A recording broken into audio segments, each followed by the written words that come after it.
Matapos bumisita ang Wawawi sa Dubai na dinaluhan ng mahigit 20,000 OFW, dobleng saya naman ang hatid ng ABS-CBN at ni Willie Revillame nang bisitahin nila ang mga OFW na minaltrato ng mga amo.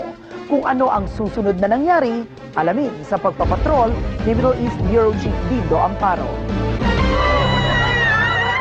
Parang tumama sa pera o bayong ang mga tinaguriang runaways.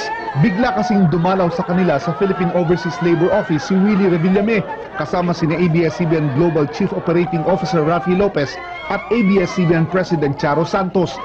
Sa pagharap ng grupo kay Ambassador Libran Cabactulan, nalaman nila ang malulungkot na kwento ng mga minaltratong katulong.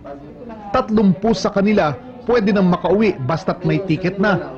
Matapos ang pulong, may masayang balita si Willie. Nangako siya at nagbibigay siya ng ticket basta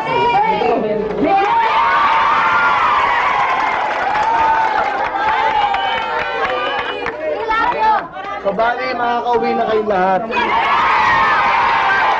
Masaya po. Miss na po namin yung pamilya namin. Well, it's a great thing that Wawawi TFC is here, and you know, all the assistance that's being extended is greatly appreciated. Nagsaya ng husto ang mga runaways pati na mga labor officials. Halos kalahating milyong piso ang halaga ng ipinangakong ticket para sa 30 mga runaways. Plano rin ng Wawawi na gawing contestant ang mga kaanak sa Pilipinas ng mga runaways. Alam mo yung mga ngiti at saya nila, parang nakakapawi na ng lungkot. But inspiring yan eh, nakaka-inspire yung mga ganyang klaseng tao. Noong Biyernes, record-breaking ang 22,000 ticket sales ng Wawawi concert sa Dubai, ang pinakamalaking Pinoy event ngayon sa gitnang silangan.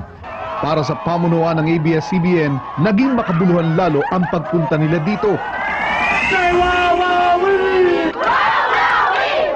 Sa piling ng mga runaways. Dindo Amparo, Patrol ng Pilipino, Dubai.